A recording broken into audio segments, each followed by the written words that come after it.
Let me ask you a question real quick.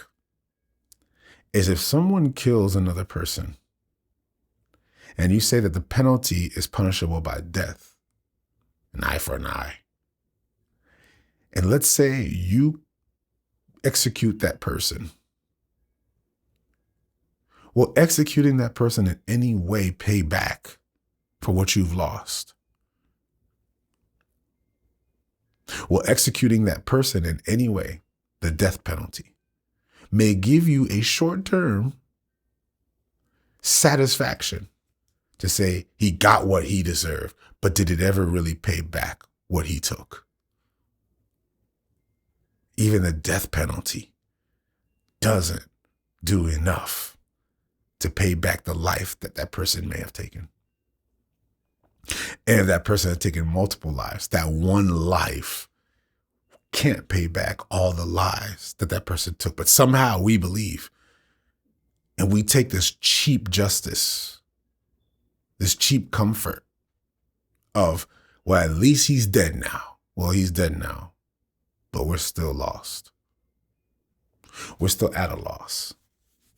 And I say this because there are many of us who we think we can somehow pay God back for the things that we've done that are wrong.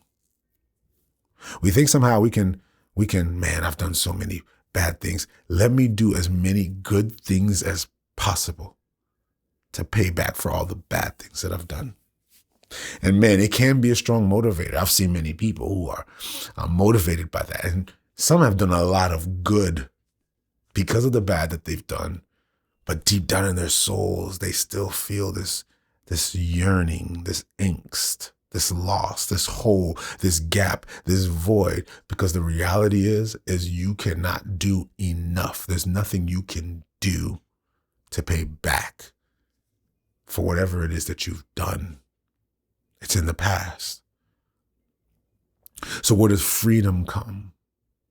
It comes in the giving up of trying to perform for God's acceptance and to trust God's love and his mercy and his grace to say that I loved you while you were a sinner.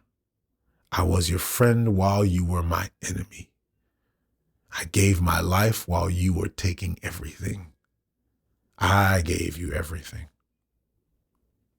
And if we can receive that, we can truly find freedom and comfort and blessing in that. That requires us to submit. It requires us to forego our power, our control, and to say, Jesus, I need you to take it all. And so for those of us who think somehow we can perform our way to God's acceptance, we can't. And there are those who are stuck in that way of living.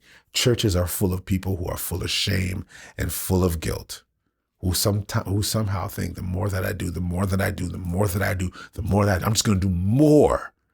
And somehow God's going to accept me for that. But the people who are truly free are the ones that know I can't do anything. I don't have more in me. All I have is my brokenness and my shame. And I need to give it all to Jesus. My shame, my guilt, and I just give it all to him. And when I give it all to him, I have to trust him. I have to trust what he says. I have to trust that I've received forgiveness in him by the sacrifice of his blood, that he loved me. That does not happen without renewing your mind. Be transformed by the renewing of your mind. That doesn't happen until you say, I'm going to just give up my way of thinking. Many of us are stuck because of our way of thinking.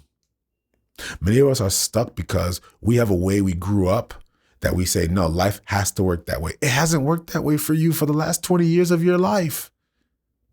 So why do you think all of a sudden that's going to keep, that somehow is just going to work? Insanity is doing the same thing over and over again and believing you're going to get a different result. But somehow, if somebody corrects you, you say, nah, I don't want that because nah, that's not what I grew up on. Fam, you're here because what you grew up on doesn't work. You got to forego whatever it is that you grew up on. You got to let go of anything that you've been conditioned to believe or to think and to be renewed by your mind. Transformation does not come until you renew your mind. That's why he says, be ye transformed by the renewing of our mind, not the rehabilitation of our mind. We have to actually renew our mind. Our mind has to be made new. That means you got to deconstruct and break everything that you grew up on and to rebuild a new identity in Christ. It has to be a new thing that has to be built up in you. Some of us are trying to make a new thing work in our old thing and mix the new thing into our old thing. And then we wonder why we have a dysfunctional faith. Our faith is dysfunctional because we're putting a faith in a dysfunctional system.